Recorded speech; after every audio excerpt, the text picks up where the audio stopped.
We've had loads of comments asking about the camera rig we use for our short film, The Silent Groove. In this video, I'm going to talk about the rig, and if you haven't seen our short film yet, you can find it here. Welcome to the Film Log. Thanks to Rocket Stock for the graphic elements we used in this episode. Their aspect pack includes 200 graphic elements designed to add a professional look to your project. Check it out by visiting rocketstock.com or via the link in the description below. The camera we used was a Sony a7S Mark I, the same camera we used to shoot the Film Log videos. We shot the film in 1080 using a Cine 4 flat picture profile to give us a little bit more dynamic range in post. Everything was contained in the tilted cage, the one with the wooden handle, which makes it easier to press the record button. The camera is powered by our custom dummy battery setup, which gives us about a full day's worth of power. If you want to find out more about the battery, you can find a video right here. For the film, we used a set of vintage lenses. We had a 35mm, a 58mm and an 85mm.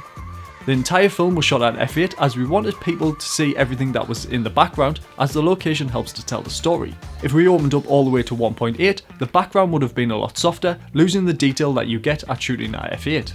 Shooting at f8 was a decision we made after looking at reference images from films like Thousands Cheer and One Flew Over the Cuckoo's Nest, which both have a deep focus.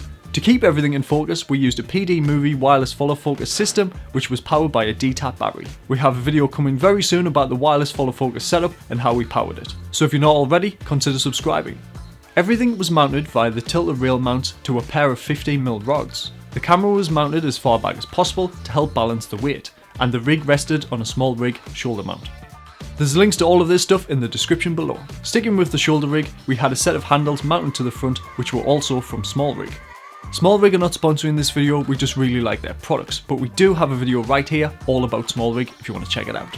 This setup was very versatile. I used it on my shoulder, low down resting on the floor, also on a slider and a tripod. Everything worked so we did not have to take anything apart during the different setups. We had a per gear 7-inch monitor mounted to the front of the camera via a magic arm so we could quickly adjust it depending on the setup. There's a card in the corner if you want to check it out.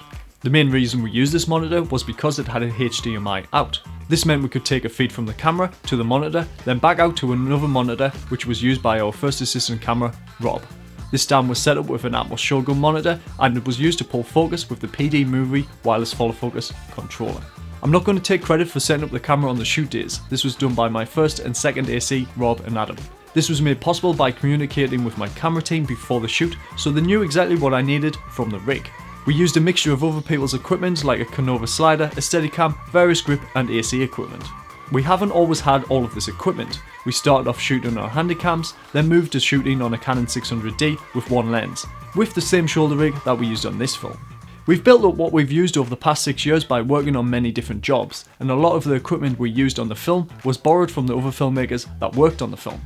Not all of this equipment allowed us to capture a better image. A lot of the equipment simply saved us time, like the wireless follow focus, as there's someone who's dedicated to that job. Any equipment that can save you time during a day-and-a-half shoot is super valuable, but the most valuable asset is your crew, so choose that before your camera. If you have any questions about the rig setup, let us know in the comments below. And if you want to help this channel grow, give us a thumbs up or down if you don't. Hit the orange lens cap to subscribe, and remember, achieve it one shot at a time.